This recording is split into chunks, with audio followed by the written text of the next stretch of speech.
dance is a form of art that generally involve moving of the body, often rhythmic or with music. Sa dance, nag-vary actually yung definition niya according sa culture or lugar. For halimbawa, sa yung mga Latin countries, so iba yung way nila ng pag-dance kumpara sa mga, halimbawa, Filipino. So, ganun nga. So, iba-iba yung definition niya. So, it is very intense yung form of art yung dance. Bakit?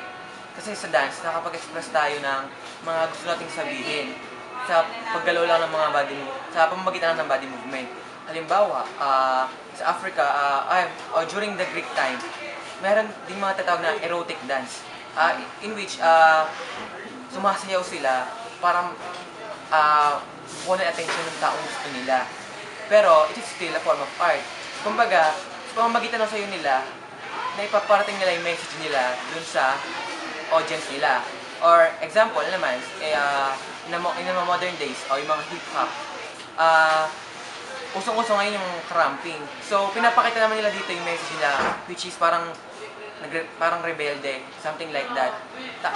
Other than that, yung mga interpretative dance, for example, iba, without, minsan kahit walang music, basta nag-perform lang sila ng mga body movements and then na-express nila yung story or yung thought or message na gusto nila iparating sa audience.